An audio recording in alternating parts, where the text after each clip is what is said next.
Hello, everybody, and welcome back to the Eternal Ride. And today, we're going to be talking about something that's pretty important to me in my life, and that's talking about the NRHA futurity. And I was actually watching an episode of Horse of the West here a couple of weeks ago, and Jennifer Reynolds, as she always does, kind of is hyping the show before the run start, and she's showing some past NRHA futurity champions, and they zoom in on Craig Schmersel as he's hugging Ginger, and tears are just pouring out of his eyes, and you can just see how important this horse show was to him. And I've had conversations with Craig in the past, and actually before he had won the futurity. And I mean, this guy, if he had never won the futurity when he did, he's already a Hall of Famer. I mean, the guy's one of the best to ever, throw a leg over a saddle, and especially in our industry. There's not many guys who have the kind of accomplishments that he has, but the futurity had eluded him. And you could just see that emotion just welling up in him whenever he, finally was crowned NRHA futurity champion. It got me kind of thinking back to 2013 and what that year was like for us whenever we won our first futurity. And that year was something special. I was not a guy that was a regular in all the finals at the futurity. Matter of fact, the year before was the first year that I'd ever made the level 4 finals at the NRHA futurity.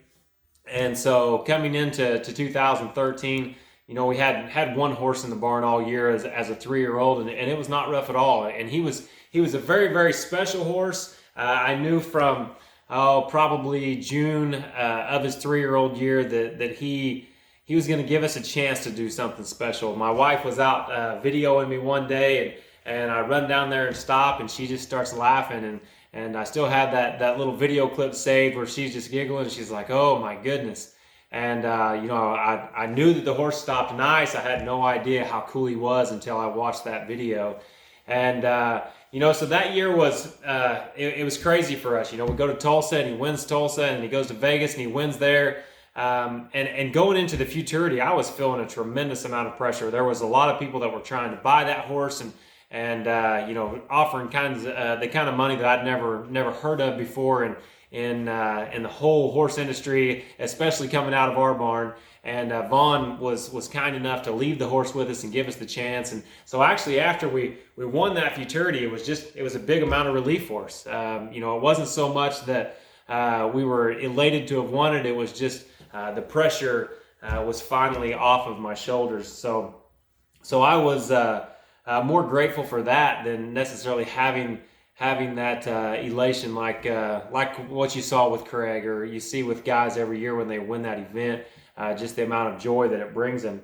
And whenever you think about our sport and what we do, and for so many of us, that is it's the Super Bowl of our sport, and that's what we shoot for every day whenever we're going out to jump on our horses. We're looking at our 2-year-olds to see, wow, does it have the potential of being the next futurity champion? And as we're starting to get into the 3-year-old year, like we are now, sitting here the end of March, coming into the horse is really starting to step up a little bit, and we kind of see, does that horse have the potential of being a futurity champion? And whenever you get up every day and you go out there and you go to work for the purpose of trying to be successful and try to go win that futurity, when you do get it done, it is a very, very exciting thing. And it really sank into me. I was visiting one day with Matt Flaherty.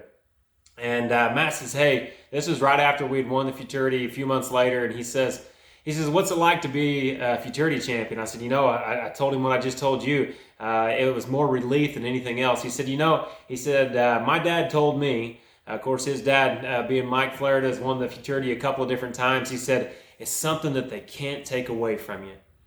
And I'll be honest with you, it's nice to see your name written in that futurity program of past futurity champions, and you scroll down the list of all the guys who have won that NRHA futurity, and your name is written in that book. And whenever I think about having your name written in a book, and the amount of work that we put into trying to make a futurity champion and trying to be successful, the simple truth of the matter is there's going to be a lot of people out there that have that have gone out and they've worked as hard as everybody else, and it just wasn't in the cards for them. They just didn't have that perfect run on Saturday night, that first Saturday night in December, to where it all worked for them, or maybe they felt like they had the run, but the judges just didn't see it the way that they felt like it was, and so they don't get their name wrote in that book.